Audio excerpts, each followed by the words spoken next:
Professor Bautista Vidal, eu acabei de ler o seu livro, O Esfacelamento da Nação. Eu não sei se eu fiquei indignado ou assustado. O que é que o levou a escrever esse livro extraordinário?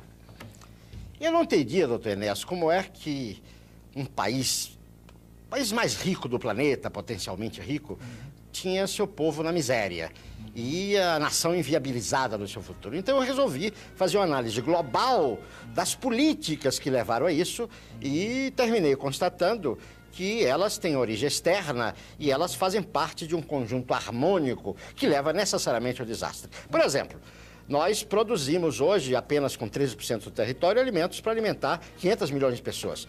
Nós somos apenas 145 milhões e temos 30 milhões submetidos ao genocídio da fome. Nós estamos matando 1.600 crianças por dia de fome, todos os dias. Genocídio mesmo. Todos os A dias. que o senhor atribui isso, professor? Quer dizer, como é que nós chegamos a isso? Isto, como eu falei, é resultado de um processo que foi se montando ao lado do tempo, de políticas vindas, em geral, de fora e com a conivência da nossa classe dirigente servil e que está levando... Exemplifique. Desculpe, é para os nossos telespectadores. Tem exemplos concretos? Vamos tomar no campo econômico. Isso. Por exemplo, o Brasil detém praticamente o monopólio do quartzo de primeira qualidade do planeta Terra. O quartzo é uma matéria-prima essencial para todas as atividades do campo eletrônico, microcircuitos, circuitos integrados, computadores. Nós vendemos esse quartzo, que nós já temos o monopólio mundial, por 40 centavos de dólar e depois, quer dizer, compramos o mesmo quartzo empacotado por 5 mil dólares. A energia do Cury, um outro exemplo, nos custa 42 dólares, o preço internacional é 52, entretanto nós vendemos a 10, 12, 7. Sim, isso é imposto. É imposto porque nós aceitamos. Evidente. Que os dirigentes aceitam. Evidente. Professor, uma conversa que anda por aí, badalada, todo mundo fala, é a questão do Estado mínimo. Como é que o senhor vê isso? Eu acho isso uma grande bobagem. Não existe Estado mínimo nem Estado máximo, existe o Estado necessário. O Estado é o instrumento institucional e jurídico de execução do projeto de um povo, do projeto nacional. Fale um pouquinho sobre isso, um projeto nacional. Projeto nacional é uma questão de atitude. Nós precisamos parar de dizer não à inflação, não à miséria, não à corrupção. Nós temos que dizer sim.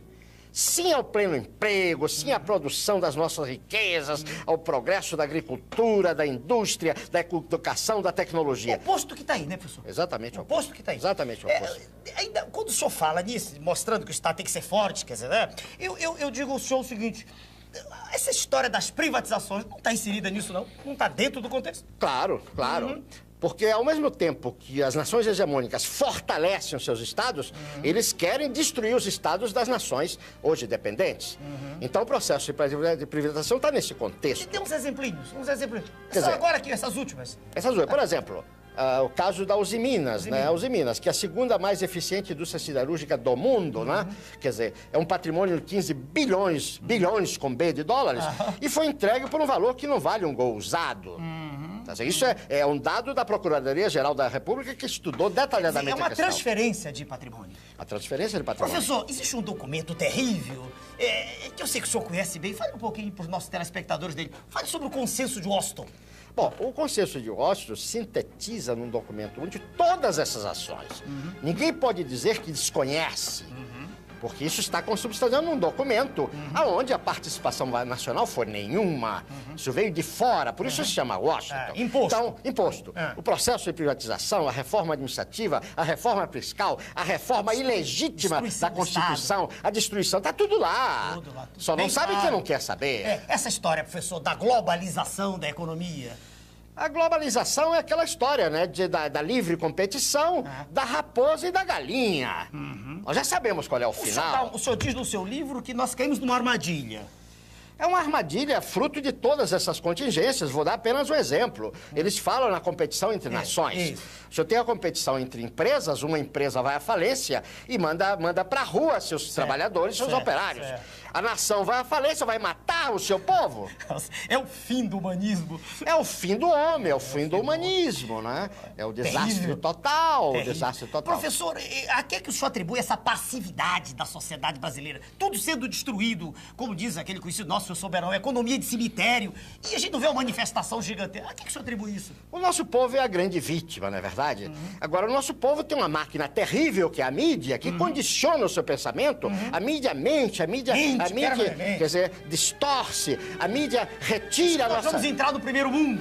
Diz que a mídia destrói a nossa autoestima, faz que nós não nos amemos a nós mesmos, Não nos respeitemos. destrói o conceito de nação, De a família. coisa de família. Professor, é porque o nosso tempo está chegando. Uma coisinha de que eu quero que o senhor fale. Isso é irreversível ou é reversível, professor? Enéas, Ah ou não, Esperança? enquanto houver um brasileiro vivo, nós vamos lutar.